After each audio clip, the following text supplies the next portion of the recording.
Good bad ugly திரைப்படத்தோட first look poster release பண்ணும்போது இந்த படம் 2025 பொங்கலுக்கு ரிலீஸ் ஆகும்னு சொல்லிட்டு அஃபிஷியலாக அனௌன்ஸ் பண்ணியிருந்தாங்க. ஆனால் வந்து 2025 பொங்கலுக்கு வந்து விடாமூச்சி படம் ரிலீஸ் ஆகும்னு சொன்னதுனால இந்த படத்தோட ரிலீஸ் டேட் பார்த்தீங்கன்னா போஸ்ட்போன் பண்ணாங்க. அது எப்படின்னா ஏப்ரல் 10ஆம் தேதி. கடந்த 2 நாளாக வந்து ஒரு ரூமர்ஸ் பரவிட்டு இருக்கு. அது என்னன்னா இந்த குட் பேட் அக்லி படத்தோட ஷூட்டிங் வந்து இன்னும் நடந்துகிட்டு இருக்கு. அதனால இந்த படம் வந்து ஏப்ரல் 10ஆம் தேதி கண்டிப்பாக ரிலீஸ் ஆகாது, மே மாதம் தள்ளி போக வாய்ப்புகள் இருக்கு அப்படின்னு ஒரு ரூமர்ஸ் கிளப்பினாங்க. ஒருவேளை அந்த ரூமர்ஸ்ல வந்த மாதிரி குட் பேட் அக்லி திரைப்படம் வந்து மே மாதம் போஸ்ட்போன் பண்ணாங்கன்னா கண்டிப்பாக அஜித்தோட பர்த்டே வந்து மே 1ஆம் தேதி ரிலீஸ் பண்ணுவாங்க. ஆனா ஏற்கனவே சூர்யாவோட ரெட்ரோ திரைப்படம் வந்து மே 1ஆம் தேதி ரிலீஸுக்கு தயாரா இருக்கு. ஸோ இந்த சமயத்தில் இந்த மாதிரி வந்து ஒரு அனௌன்ஸ்மெண்ட் கொடுத்தாங்கன்னா கண்டிப்பா 2 படத்தோட பாக்ஸ் ஆஃபீஸ் கலெக்ஷன்ல பெரிய வந்து ப்ராப்ளம் வரும். காரணம் என்னன்னு கேட்டீங்கன்னா இவங்க 2 பேரும் போட்டியாளர்கள் கிடையாது. அப்படி இருக்கும் பொழுது 2 பேர்த்தோட படம் வந்து ஒரே நாள் ரிலீஸ் ஆச்சுன்னா எல்லா தரப்பு ரசிகர்களும் வந்து பார்த்தீங்கன்னா இந்த 2 படத்துக்குமே போவாங்க. அப்படி போகும்பொழுது கண்டிப்பா வந்து பாக்ஸ் ஆஃபீஸில் பெரிய ஒரு இழப்பு ஏற்பட வாய்ப்பு இருக்கு.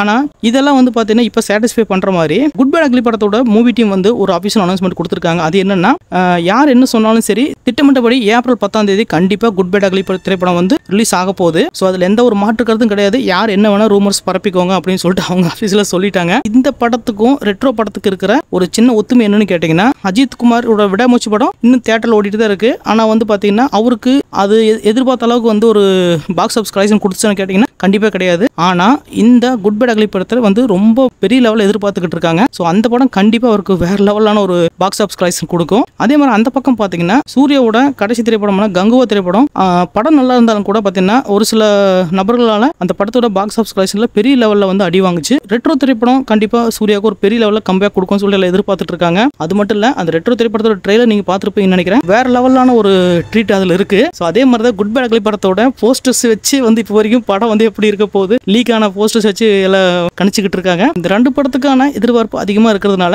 மேக்ஸிமம் இந்த 2 படம் ஒரே நாள் ரிலீஸ் ஆக எந்த ஒரு சான்ஸும் கிடையாது. ஸோ 2 படம் சோலோவாக ரிலீஸ் ஆக போகுது, சோலோவாக பாக்ஸ் ஆஃபீஸ்ல கலெக்ஷன் பண்ண போகுது. 2 படத்தோட ரிலீஸ் டேட்ல எந்த ஒரு மாற்று கருத்தும் கிடையாது. இந்த குட் பேட் அக்லி படத்துக்கு வந்து பாத்தீங்கன்னா பெய்டு பிரீமியர் ஷோ வந்து அரேஞ்ச் பண்ணியிருக்காங்க. அதாவது வந்து ஏப்ரல் 10ஆம் தேதி ரிலீஸ் ஆக போகுதுன்னா ஏப்ரல் 9ஆம் தேதி பெய்டு பிரீமியர் ஷோ வந்து வைக்க போறாங்க. இதுக்கு முன்னாடி சூரிய நடிப்பில் ரிலீஸ் ஆன 7ஆம் அறிவு படத்துக்கு தான் இந்த மாதிரி ஒரு பிரீமியர் ஷோ வச்சிருந்தாங்க. ஸோ அதுக்கப்புறம் வந்து பாத்தீங்கன்னா இந்த குட் பேட் அக்லி படத்துக்கு வச்சிருக்காங்க. காரணம் என்னன்னு கேட்டா இந்த படத்துக்கு அவ்வளவு எதிர்பார்ப்பு இருக்கு. அதே மாதிரி தான் இந்த பக்கம் ரெட்ரோ திரைப்படத்துக்கு பாத்தீங்கன்னா அவ்வளவு எதிர்பார்ப்பு இருந்துகிட்டு இருக்கு. ஸோ இந்த 2 படத்துல எந்த படத்துக்கு நீங்க அவளோட வெயிட் பண்ணிட்டு இருக்கீங்க மறக்காம கமெண்ட் பாக்ஸ்ல சொல்லுங்க. தேங்க்ஸ் ஃபார் வாட்சிங் நண்பர்களே.